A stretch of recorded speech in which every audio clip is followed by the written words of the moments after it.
is a play about the conflict between the main character's love and its transformative power and the darkness, hatred, and selfishness represented by their family's feud.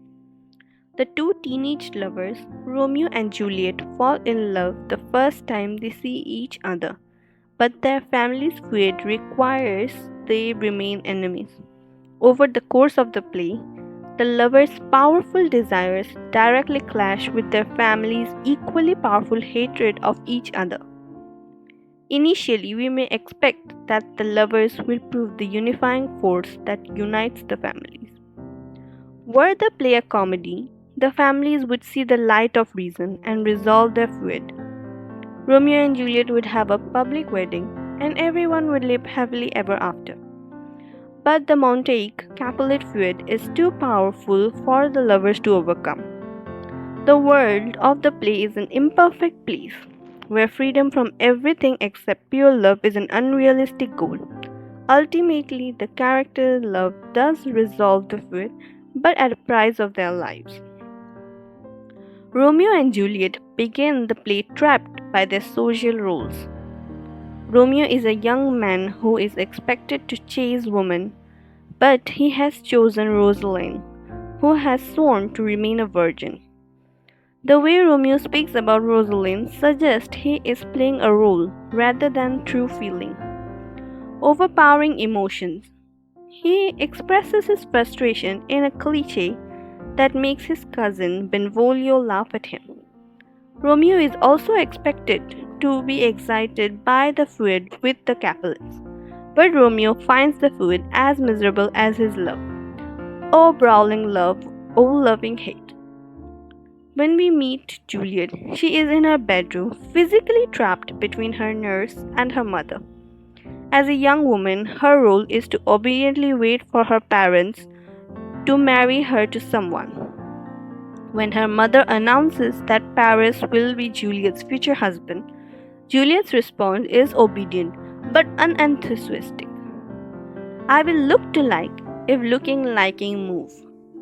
These early scenes reveal Romeo and Juliet's characters and introduces the theme of love, sex and marriage that dominate the remainder of the play. The incident which sets plot in motion is Romeo's decision to attend the Capulet's party. This decision is Romeo's first attempt to free himself from the role that confines him. Benvolio has advised him to get over Rosalind by checking out other women. By going to the Capulet's home, Romeo is temporarily ignoring his social role as a Montague, who must feud with the Capulets. Unfortunately, Tybalt sees Romeo's presence as an intrusion and swears revenge. This intrusion shall, now seeming sweet, convert to bitterest gall.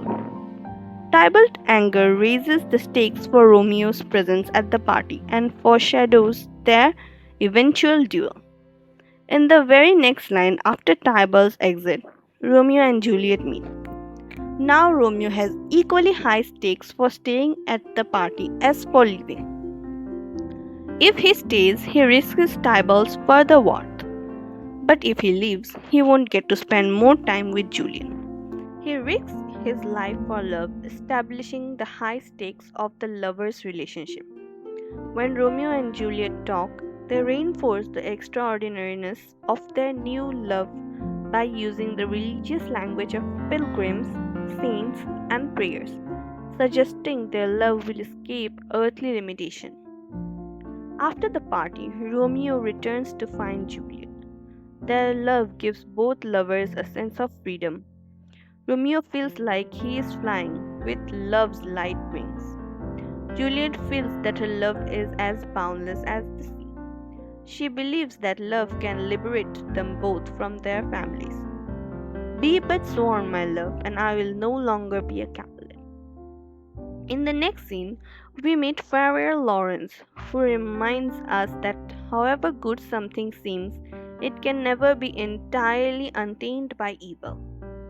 Virtue itself turns vice, being misapplied. By the end of the scene, however, even Farrier Lawrence is swept in by the lover's excitement.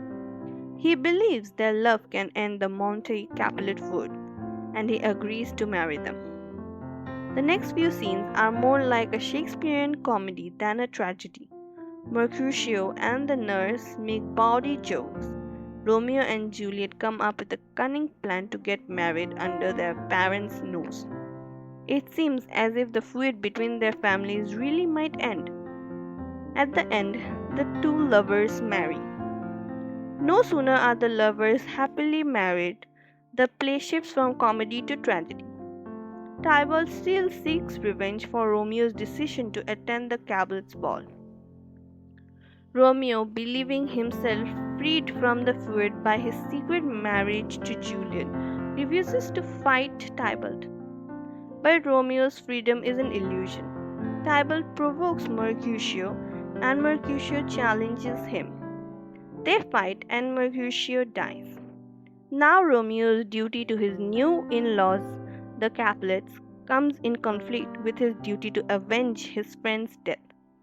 Romeo kills Tybalt, although he was provoked into the murder and he would have been killed had he not killed first. He is no longer an innocent, blameless character. It now seems unlikely that Romeo and Juliet will be able to live happily together. Romeo is banished from Verona.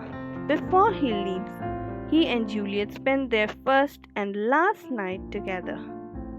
The scene is bittersweet and moving because they know they will soon be parted, and the audience understands this may be the last moment the lovers see each other alive. At dawn, both Romeo and Juliet try to believe that the morning hasn't come, since the new day brings nothing but grief. More light and light, more dark and dark our woes. In the final scene, Romeo and Juliet are more trapped than ever. Either of the characters can go back to who they were before they met, but the possibility of them being together is very slim. The situation feels impossible and reality intrudes on all sides. For Romeo, reality takes the form of his banishment to Mantua. For Juliet, the reality is her impending marriage to Paris. The two lovers' separate fates close in on them.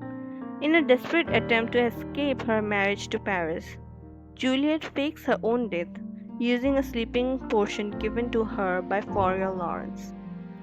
Reality intrudes once more in an outbreak of plague in Mantua, which prevents Romeo from getting the news that Juliet's only asleep. Romeo rushes to Juliet's tomb, where he finds Paris. Romeo, surrendering to the circumstances that have trapped him in his tragic role, kills Paris, then enters Juliet's tomb and kills himself moments before she wakes. When Juliet finds Romeo dead, she stabs herself with his dagger by killing themselves. The lovers accept that they are trapped by their fate. At the same time, they escape from the world that has kept them apart.